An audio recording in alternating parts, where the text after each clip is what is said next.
എല്ലാവർക്കും നമസ്കാരം. അപ്പം ഇന്ന് ഉച്ചയ്ക്ക് ലഞ്ചിന് എന്താണെന്ന് വെച്ചാൽ നമ്മുടെ ചിക്കനും കുമ്പളങ്ങയും വറുത്തരച്ച് വെച്ചത് ഒന്ന് കാണിച്ചത് നോക്കി. നല്ല കണ്ടോ, നല്ല കുറുകിയ ചോറാട്ടത്, നല്ല കട്ടികൾ തേങ്ങ പാലൊക്കെ ഒഴിച്ചിട്ടേ.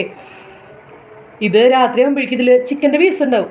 നമ്മുടെ കുമ്പളങ്ങയൊക്കെ കഴിച്ചു കഴിഞ്ഞിട്ടുണ്ടാവും, കാരണം കുമ്പളങ്ങയൊക്കെ നല്ല ടേസ്റ്റ് കഴിക്കാൻ. അപ്പം ഞാനിത് കഴിക്കട്ടെ കേട്ടോ, എങ്ങനെയുണ്ടെന്ന് പറയാം. നല്ല രസം കുമ്പളങ്ങയൊക്കെ കഴിക്കാം, ആ ചിക്കൻ്റെ നെയ്യൊക്കെ പിടിച്ചിട്ടേ. അപ്പം നമുക്കിതെങ്ങനെ തയ്യാറാക്കണേ നോക്കാം. നമുക്ക് ആദ്യം തന്നെ നാളികേരം വറുക്കാം കേട്ടോ. നാളികേര കൊത്താണ്. അതിൽ ഇഞ്ചി, പച്ചമുളക്, പിന്നെ വെളുത്തുള്ളി, ചുവന്നുള്ളി, കറിവേപ്പില ഉണ്ടെങ്കിൽ അതും കൂടി ഇട്ട് കൊടുക്കാം കേട്ടോ.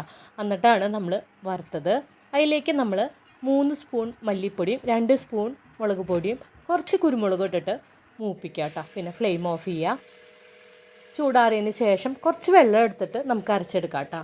ഒരു വലിയ നമ്മുടെ ഉരുളി വെച്ചിട്ടുണ്ട്, അതിലേക്ക് കുറച്ച് വെളിച്ചെണ്ണ ഒഴിച്ചിട്ട് ഇഞ്ചിയും വെളുത്തുള്ളിയും ചതച്ചതിട്ടൊന്ന് മൊരിഞ്ഞ് വരുമ്പോൾ സവോളയും പച്ചമുളകും ഇട്ട് ഒന്ന് വഴട്ടാട്ടോ.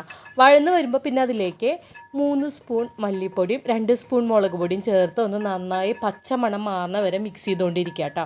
നന്നായി മിക്സാക്കിയതിന് ശേഷം അതിലേക്ക് നമുക്ക് ചെറുതായി അരിഞ്ഞ 2 ഇടത്തരം തക്കാളി ചേർത്ത് കൊടുക്കാം കേട്ടോ. നന്നായിട്ട് മിക്സ് ചെയ്യുക. വേണമെങ്കിൽ ഇത്തിരി ഉപ്പ് ഈ സമയത്ത് ചേർത്ത് കൊടുത്തോളൂ കേട്ടോ. എന്നിട്ട് അതൊന്ന് സോഫ്റ്റ് ആവണം ഇത് നമ്മുടെ തക്കാളി. അപ്പം നമ്മൾ അടി പിടിച്ചു എന്നൊക്കെ വിചാരിക്കണ കാര്യങ്ങളൊക്കെ ഉരുളിയിൽ നിന്ന് ഇങ്ങനെ വിട്ടുപോരും കേട്ടോ. അതിന് ശേഷം അതിലേക്ക് നമ്മൾ ഉപ്പും മുളക് പൊടിയും മഞ്ഞൾപ്പൊടിയും ചേർത്ത് ചിക്കൻ ക്ലീൻ ചെയ്ത് മിക്സ് ചെയ്ത് വെച്ചിട്ടുണ്ട്. അത് അതിലേക്ക് ചേർത്ത് മിക്സ് ആക്കിയതിന് ശേഷം 2ാം പാൽ ഒഴിക്കുക കേട്ടോ. 2ാം പാലും 3ാം പാലും ഒഴിച്ചതിന് ശേഷം നന്നായിട്ട് തിളച്ച് ഒന്ന് പകുതി വേവാകുമ്പോൾ നമ്മൾ അതിലേക്ക് കുമ്പളങ്ങ ഇട്ട് കൊടുക്കുന്നുണ്ട്. നമ്മൾ ചിക്കൻ എടുത്തേക്കാളും കൂടുതൽ കുമ്പളങ്ങ എടുക്കുന്നുണ്ട്, കാരണം കുമ്പളങ്ങ ഈ ചിക്കനിൽ കിടന്ന് വെന്തിട്ടേ നല്ല ടേസ്റ്റാവും, ഈ ചിക്കൻ്റെ നെയ്യും മസാലയൊക്കെ പിടിച്ചിട്ട്. അപ്പോൾ കുമ്പളങ്ങയ്ക്കാണ് ഇവിടെ ഡിമാൻഡ് കൂടുതൽ.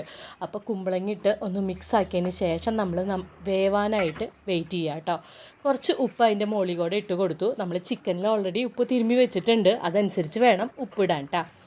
ഏകദേശം 3/4 വേവാകുമ്പോൾ നമ്മൾ അരച്ച് വെച്ച മിക്സ് ഉണ്ടല്ലോ, അത് അതിലേക്ക് ചേർക്കുക. പിന്നെ കുറച്ച് വെള്ളം കൂടി ഒഴിച്ചിട്ട് കുറച്ചും കൂടി പാത്രം ഒന്ന് കഴുകിയിട്ട് അതും കൂടി അതിലേക്ക് ഒഴിച്ചു കൊടുക്കാം കേട്ടോ. കാരണം എത്ര തന്നെ വെള്ളം ഒഴിച്ചാലും അതല്ല ഇതിൻ്റെ ഉള്ളിൽ നല്ല കുറുകിയ ചാറായി വരും. ഏകദേശം കഴിക്കുന്നതിന് 1 മണിക്കൂർ മുമ്പെങ്കിലും പ്രിപ്പയർ ചെയ്ത് വെച്ചാലാണ് അതുപോലെ ആ ഒരു കൺസിസ്റ്റൻസിയിൽ എത്തുള്ളൂ. ദേ ലാസ്റ്റ് വെന്ത് കഴിഞ്ഞതിന് ശേഷം ഫ്ലെയിം ഓഫ് ചെയ്തതിന് ശേഷം നമ്മൾ തെമ്പാൽ അല്ലെങ്കിൽ തലപ്പാൽ ഒഴിക്കുക, മിക്സ് ചെയ്യുക, അടച്ച് വയ്ക്കുക.